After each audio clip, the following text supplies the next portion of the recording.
De volta aqui com o programa Bem Assim, olha só, para muita gente entender as mudanças, passar por elas e fazer fechamento de ciclos não é uma tarefa muito fácil. Quem foi debater sobre isso, né, entender como esses fechamentos funcionam, foi Mara Almeida e a gente vê agora a gravação da entrevista que ela fez. Vamos conferir.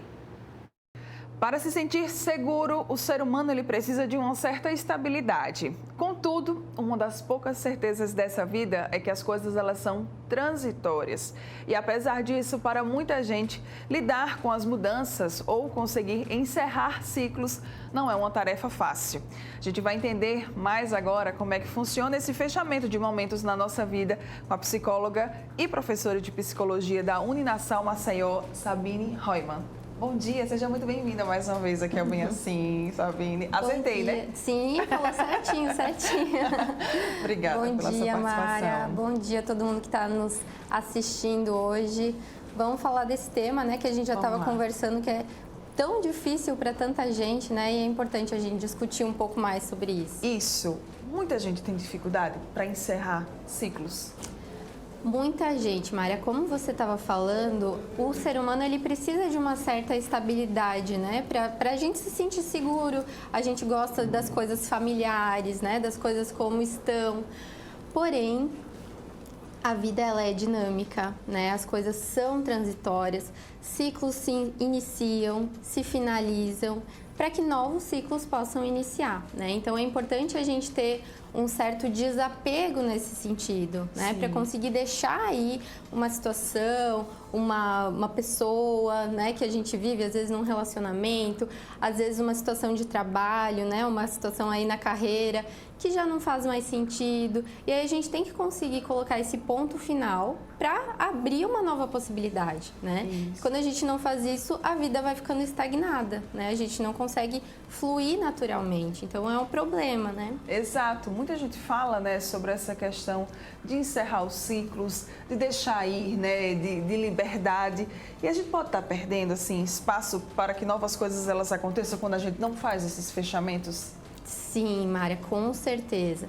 Porque quando a gente fica com um ciclo ali que está estagnado, que muitas vezes não faz mais sentido, aquilo está ocupando um espaço na nossa vida, né? Aquilo a gente está destinando energia para aquela situação e aí a gente não está destinando energia para outras situações, para novas situações, né? Acaba não tendo um espaço na nossa vida para conhecer outras pessoas, né? Se a gente pensa numa questão de relacionamento. Às vezes a pessoa está ali num relacionamento que já não faz mais sentido, né? Num casamento que já não está mais funcionando, que já não está mais legal, mas ela não sai dali e aí com isso, né? Ela não se abre para novas possibilidades, né? Então tem muito aí o medo de mudança, né? O medo do novo, de como vai ser. Mas em muitos casos, sair de uma situação que não está legal abre novas possibilidades, né? Então, a gente não sabe o que vai acontecer, mas pode acontecer uma coisa muito legal, né? Só que a gente só vai saber tentando, né? E esse que é o grande desafio. A gente tem risco, né? Quando a gente se abre para o novo. O risco é inevitável, mas é o fluxo natural da vida, né? Se colocar nessas situações. Isso. Tem algo que justifique esse nosso medo para viver novas experiências, conhecer novas pessoas? Bom, tá bem relacionado com o que a gente estava falando no início, assim, né? De gostar de ter o seguro, né? De estar ali, aqui mais vale um passarinho na mão do que dois voando, né? Não tem esse ditado? Isso. Então, tem muito a ver com esse pensamento, né? Aqui já está garantido, aqui já está certo, se eu sair daqui eu vou me arriscar. Eu vou ter que conhecer outras coisas, vou ter que aprender outras coisas. Então, isso é ali a zona de conforto, né? Só que essa zona de conforto, muitas vezes, ela é bem desconfortável, né? Então, é importante ter essa coragem, esse movimento, né, de sair desse ciclo que já não está mais funcionando, né, encerrar isso para que realmente a gente possa se abrir, né, porque isso é importante, assim, num funcionamento pleno do ser humano, né, a gente está aberto à novidade, porque as coisas mudam constantemente. Se a gente fica muito apegado ao que era, a gente acaba deixando a nossa vida estagnada, né? Ela não está fluindo naturalmente. E é engraçado que assim como tem pessoas, né, que têm essa dificuldade de se abrir para o novo, de fechar ciclos, tem outras pessoas que são muito bem resolvidas, sabe? Conseguem fazer isso com muita facilidade. Causa até uma certa, assim, vou falar, tá? Eu sou a pessoa que eu tenho dificuldade de fechar esses ciclos. Então, assim, sabe? Causa até uma certa inveja dessas pessoas. É verdade, Mari. Tem pessoas que a gente vê assim, nossa, super desapegado, Sim, né? Sai de um isso. lugar e vai para o outro. Até um processo de mudança mesmo de uma casa para outra também é um encerramento de ciclo, né? E aí a gente vê assim, nossa, essa pessoa vai tão fácil, né? Mas é importante a gente não se comparar, sabe? Cada um tem a sua história, cada um vivencia a mesma situação de forma diferente, né? Então, uma pessoa aí que de repente desde a infância já teve um processo maior de desapego, de mudança, né, na vida. Então, chega uma hora que ela pode ter uma facilidade maior, né, para fazer esse encerramento. E outras pessoas não, né? Às vezes o sentido que aquela situação tem para essa pessoa é diferente, né? Então, desapegar realmente é mais difícil e não dá pra gente se comparar, nem assim no como é o desapegar, nem também no tempo, né? Porque às vezes a gente olha, nossa, a minha amiga tá super bem resolvida, já terminou o namoro, sei lá, e já seguiu em frente, eu tô ali ainda naquele processo, né, que necessita de um tempo maior, mas é porque não dá pra gente se comparar. Cada um tem a sua forma, né? Mas é importante também, Mária, destacar que quando a gente percebe que a gente está muito ali, sem conseguir sair daquilo, né? Já tá desconfortável, já não faz mais sentido, né? Tá vendo que muitas vezes a vida não tá fluindo como poderia fluir, é bem importante buscar ajuda, sabe? E a psicoterapia pode ajudar bastante nisso. Era exatamente o que eu queria saber, queria perguntar. A gente consegue ter essa noção de que já está extrapolando assim o que seria considerável nessa questão do encerramento de ciclos, dessa dificuldade? Ou não? Geralmente são as pessoas mais próximas e cabe fazer aquele alerta assim, olha, acho que você poderia procurar ajuda, né, e trabalhar um pouco mais sobre isso. Olha, pode acontecer das duas formas. A pessoa pode perceber, né, que ela não está conseguindo fluir, mas às vezes a própria pessoa ela não se dá conta disso, né? Ela está tão imersa naquela situação que ela não percebe que ela está ali, né, estagnada naquela situação. Então, o que um amigo fala, né, uma pessoa da família, alguma pessoa que tem intimidade contigo, presta atenção, sabe? Porque pode ser que não tenha nada a ver, né? Às vezes alguém fala e não tem nada a ver, não faz sentido para ti, mas presta atenção, faz uma avaliação para ver se talvez você não está mesmo postergando a finalização de um ciclo que já deu, né? Já deu o que tinha que dar. Então, pode acontecer dessas formas. A pessoa se dá conta, né? Ou alguém fala alguma coisa aí, trazer uma reflexão e aí a pessoa, de repente, percebe que aquilo já foi, né? Ficar remoendo, né, demais esse fechamento, esse encerramento, enfim, desse ciclo, qual seja ele, né? Pode ser prejudicial para a gente? O que é que pode acabar acarretando?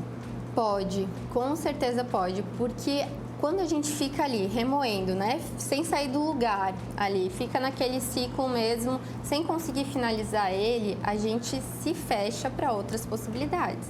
Então a vida não consegue fluir, né, como deveria. Às vezes eu tô num relacionamento que não tá mais legal, né, que eu não tô feliz, mas eu não saio daquilo, né, por medo do que vai ser fora dali, né?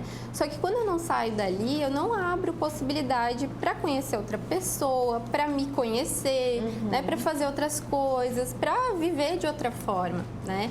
Então, nesses casos, pode ser bem prejudicial. A gente precisa mesmo ter um certo grau de desapego, sabe?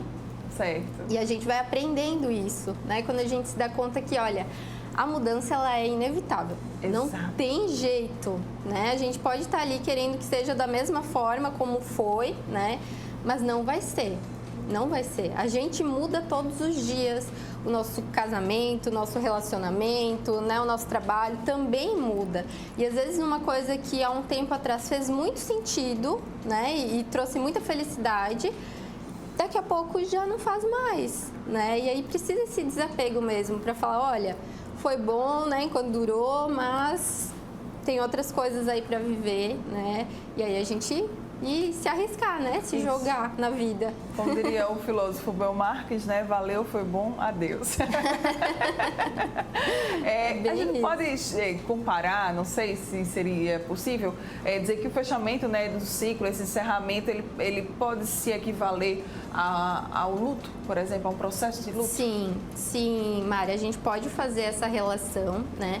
Porque o luto, e a gente fala até de luto, assim, de processo de luto, mesmo quando a gente encerra um momento da carreira, quando a gente termina um relacionamento, né? Tem todo esse processo aí de aceitar, né, como o fim desse ciclo mesmo está acontecendo, de aprender a lidar com isso, né? Então, tem um sofrimento também, né? E por isso que eu reforço também o ponto de, se você percebe que está com um sofrimento maior aí, que não está conseguindo lidar, ou até não está conseguindo tomar a decisão, né, de encerrar esse ciclo, busca ajuda, sabe? A psicologia, a psicoterapia, ela tá aí para isso, né? E a gente vê muitos casos em consultório, assim, que é muito individual, né? Sim. Então, entender como é que o que aquele ciclo significa para a pessoa, né? Quais são as estratégias, as ferramentas que ela precisa para conseguir finalizar aquilo, porque isso também é muito individual, né? O que eu preciso para estar preparada para dar o próximo passo, né? Para colocar um ponto final nessa situação. Então, não deixe de buscar ajuda, sabe? E eu reforço muito isso porque às vezes as pessoas ainda hoje têm um certo preconceito, né, com psicoterapia. Sim. E com quando que eu busco, né, uma psicoterapia, qual que é o momento? E se você está vivendo uma transição ou gostaria de fazer uma transição e não está conseguindo sair do lugar, esse é um dos exemplos que você pode buscar um profissional da psicologia. Né? Então, é legal esclarecer também, né? Um pouco certeza. Como é que é isso. Rituais podem acabar ajudando a fechar esses ciclos? Sim, Mara, com certeza, sabe? Às vezes a gente precisa sentir algo mais concreto da finalização de um ciclo. E eu estava até pensando um pouco isso, assim, às vezes escrever, né, pra gente encerrar um ciclo, colocar no papel mesmo, isso ajuda a gente a elaborar melhor os nossos pensamentos. Então, escrever uma carta, ou escrever mesmo uma reflexão, sabe, pra gente guardar, ou então pra gente queimar, às vezes tem esse ritual também, né, escreve e queima pra fazer essa finalização. Pode ser muitas formas de ritual, tá? Outro que eu pensei também que a gente vê muito, assim, né? Quando finaliza um relacionamento, a pessoa muda o cabelo, sim, né? Faz uma mudança, assim, né? Muda o corte, pinta o cabelo, ou faz uma viagem, ou faz algo que simbolize essa transição, né? Então, esses rituais, eles também podem ajudar, porque aí a gente sente de uma forma mais concreta que encerrou um período e que um novo período está começando, né? Eu acho que encerrar o ciclo fica muito mais fácil quando a gente não coloca o nosso foco no ciclo que está encerrando, mas no que está iniciando, né? Para onde eu estou indo agora? Qual que é a próxima possibilidade? Né? Mudar a posição desse olhar, né? Exatamente, olhar para o início, né? E não tanto para o fim. Mas é um exercício fazer isso, não é tão fácil, não. Quem dera, né? Fosse fácil. Mas se você está, né, precisando aí de ajuda, sente que ainda não conseguiu fechar esse ciclo, que você está preso nisso aí há muito tempo, busque ajuda, né? Sempre com um profissional. Sabine deu muito bem essa dica aqui. Qual que é a mensagem, então, que fica, hein, sobre esse nosso tema? Olha, mudanças acontecem, né? A gente está mudando todos os dias, o tempo todo. Então, as coisas que a gente quer, as coisas que a gente fica confortável também vão mudando, né? E a gente começar a entender isso, né? E aceitar essa forma dinâmica, né? Deixar a vida fluir mesmo. Eu acho que essa é a grande reflexão, assim, né? De encerrar os ciclos. Encerrar ciclo é deixar a vida fluir, né? E a gente precisa disso para viver bem, né? A vida, cada dia está finalizando algumas coisas e iniciando outras coisas. Então, vamos deixar aí, vamos ter coragem e viver, né, da melhor forma possível. Ai, que coisa linda! Quem quiser mais dicas, quem quiser acompanhar você, Sabine, como é que pode fazer? Bom, tem o meu Instagram, que é sabine.heua, que é o meu sobrenome, tá? E tem também o Instagram da Uninasal, que é uninasal.maceió, que é onde eu dou aula também. Muito bem, maravilhosíssima. Obrigada mais Então, uma vez tá. pela sua presença aqui com a gente. Sempre muito bom ter a Sabine aqui, trazendo essas reflexões tão legais, né? Dicas preciosíssimas aí que a gente leva para a vida, tá? Porque esses encerramentos de ciclos, né, essas mudanças, elas acontecem em diversos momentos da nossa vida, seja ali com a troca de uma casa, a troca de um carro, né? Muita gente, inclusive, acabou até passando por essa questão da casa, lá o pessoal do Pinheiro, né? Que teve que se mudar, enfim, a gente sabe que são momentos dolorosos, mas que eles acontecem e a gente também precisa saber lidar com eles para que a nossa saúde mental ela não seja afetada. Obrigada mais uma vez. Parabéns. Obrigada a sempre. você, Mara. Linda. Bom dia. Bom dia a todo mundo. E você continue acompanhando Bem Assim. Olha só, gente, é o famoso desapega, né? Precisa fechar, precisa encerrar o ciclo, encerra. Tá bom? E a gente está aqui no nosso estúdio recebendo o baixo barítono alagoano Felipe Oliveira, que junto com o maestro e pianista André dos Santos anunciaram o lançamento do concerto Cantos do Caminho para essa sexta-feira, ou seja, já amanhã. A gente conhece um pouco mais desse projeto, recebendo aqui no estúdio. Felipe, seja bem-vindo, muito obrigada pela tua participação aqui no Bem Assim. Explica pra gente como você começou no mundo da música, Felipe. Eu entrei no Coretifal, que é o coral do Instituto Federal de Alagoas, aos 15 anos. E depois de um tempo no coro, eu queria fazer aula para poder cantar um pouco melhor e tal. Então comecei a fazer aula de canto com a professora Fátima de Brito aqui, saudosa, que faleceu há algum tempo, alguns anos. E a partir daí descobri que eu gostava mesmo era de cantar. Ainda tentei fazer cursos de outras coisas, fiz uns anos de curso de Direito, depois fiz uns anos de curso de Medicina, mas acabei deixando a Medicina para fazer o que eu realmente queria, que era a música. E depois fui para São Paulo, fazer faculdade de canto em São Paulo. Depois ganhei uma bolsa, fui fazer mestrado na Europa e fiquei 13 anos morando fora. E aí esse Cantos do Caminho é um pouco disso, um pouco de toda essa trajetória de vida musical. Pois é, e você se tornou um dos principais nomes do canto lírico aqui de Alagoas, do Nordeste e também do Brasil, né? Como você se sente carregando a música além do seu estado? É uma honra grande, né, dizer assim, representante de Alagoas, representante do Nordeste, porque quando a gente olha para o mercado de música erudita, de cantores líricos do Brasil, não tem outros cantores, tem praticamente eu e um cantor de Pernambuco, mas que trabalha muito mais com a área de ensino lá em São Paulo, e uma cantora da Bahia. Mas fora isso, todos os outros são do Sul-Sudeste. Então a gente está representando no mercado, ou seja, sempre que acontecem as óperas tem alguém, né? Daqui é muito importante, porque o povo diz assim, mas um cantor que vem do Acre, um cantor que vem de Roraima, um cantor que vem de Alagoas, né? Então é muito importante. Eu tenho muito orgulho de ser daqui e faço questão de colocar no meu currículo o baixo barítono alagoano Felipe Oliveira, que é para todo mundo saber de onde eu venho e para todo mundo saber que aqui também existe esse tipo de arte. E é um mercado que, assim, não muitas pessoas no Brasil possuem, por exemplo, agentes. Então eu tenho a felicidade de ter uma agência que me representa aqui. Já estou buscando uma agência que me represente lá fora, na Europa. Eu canto na Europa mais por conta dos meus contatos pessoais, mas está no momento de ter uma agência lá que cuide da minha carreira por lá e é isso. Já que você falou sobre a situação aqui no nosso estado, eu queria que você pudesse fazer uma análise do canto erudito, da música erudita aqui no estado de Alagoas. Ela está bem disseminada? Olha, no estado inteiro, não. A Maceió é o grande centro formador. A gente tem algumas iniciativas que às vezes levam um pouco dessa música para o interior do estado, mas faltava um pouco mais de estrutura governamental. Agora em Penedo tem um centro de musicologia, o que é muito importante, né, porque já viram 2 polos, Maceió e Penedo. E aí o mais interessante é que existem bandas de fanfarra pelo estado inteiro, são muitas, né? Mas o canto, que é, digamos, uma das coisas mais baratas, porque não precisa de um instrumento para você fazer canto, né? O instrumento é você. mas não tem muita disseminação no estado inteiro. Mas Maceió hoje tem uma estrutura, está vivendo um momento interessante de renovação.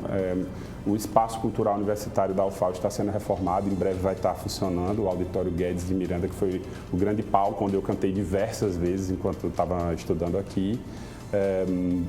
Alguns pianos novos devem chegar e nós temos agora 3 pianistas correpetidores somente dentro da universidade e 2 de altíssimo nível, assim, um inclusive que veio de São Paulo, fez doutorado na Paraíba, mas acompanhou um grande professor de canto em São Paulo por muitos anos.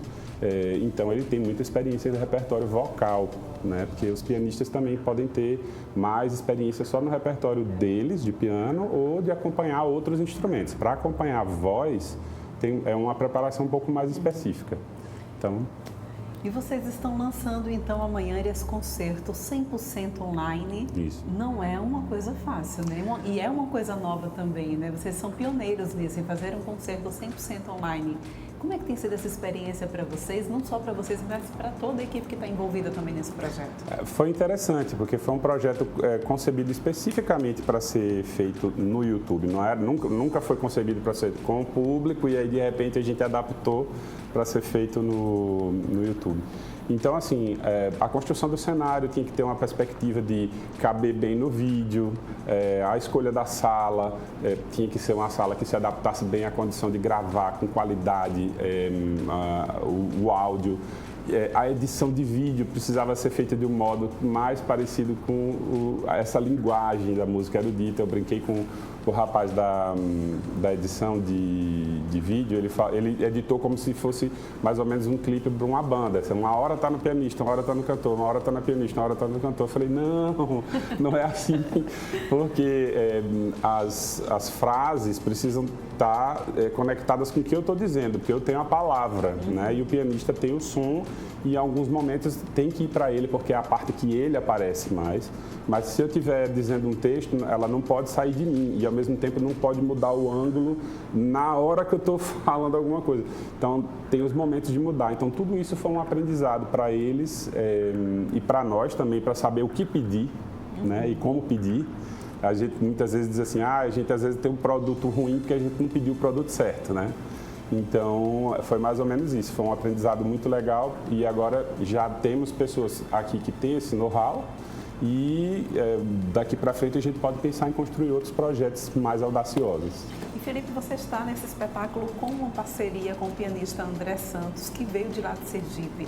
Como tem sido essa parceria? Por que você foi buscá-lo lá em Sergipe? Explica pra gente. Na verdade, o maestro André é sergipano, mas há muitos anos ele já está radicado em São Paulo, né? E, na verdade, agora, já nos últimos 3 ou 4 anos, ele é diretor do Teatro de Cultura Artística lá em Jaraguá do Sul, em Santa Catarina. Então, o maestro André já era foi o nosso primeiro trabalho juntos, na verdade. Já conversávamos há algum tempo de fazer alguma coisa juntos, mas nunca tinha dado certo, porque ele tem uma agenda muito cheia. Ele estudou na Ópera de Paris, é regente também, né, regendo nos teatros de São Paulo. Então, quando veio a pandemia, por um lado foi ruim, porque ficou todo mundo em casa, mas por outro foi bom, porque a agenda dele ficou aberta e aí surgiu esse espaço. Eu tive que convencê-lo a vir para cá, pegar um avião no meio da pandemia, no meio do auge da pandemia, né? E aí a gente conseguiu fazer uns ensaios separados e depois tivemos pouco tempo para juntar, mas foi bem interessante o resultado. A gente tem uma sintonia muito grande musical e isso se refletiu no espetáculo. E a gente pode, então, só para o pessoal de casa que está acompanhando essa entrevista, esse espetáculo vai ser lançado amanhã na plataforma do YouTube. Eu queria que você pudesse explicar o horário, tudo certinho, para a gente não perder essa oportunidade de acompanhar. Então, amanhã, às 19h30, no meu canal do YouTube, que é Felipe Oliveira, Felipe com 2 L's, Music, M-U-S-I-K. Mas se você procurar no YouTube Felipe Oliveira baixo barítono, vai aparecer esse canal. E de qualquer modo no meu Instagram tem o link direto para esse vídeo, né? A estreia tá marcada para as 7h30 da noite e contamos com a presença de todos vocês Se vocês acessarem antes, vocês podem clicar se inscrever no meu canal e a partir daí depois também ativar o sininho de notificações e assim que a transmissão começar, você vai receber o aviso. Muito bem, então já anota aí na tua agenda amanhã, sexta-feira, às 7h30, não é isso? Isso. Muito obrigada, Felipe, pela tua presença. Sucesso, que com você possa continuar representando o nosso estado, todos os alagoanos, mundo afora aí, com essa arte tão linda que você sabe fazer. Eu que agradeço. Obrigado. A gente vai encerrando então Bem Assim de hoje. Muito obrigada pela tua companhia durante essa manhã. A gente volta a se encontrar amanhã, sexta-feira, aqui no teu canal 525 da NET Claro. Até lá!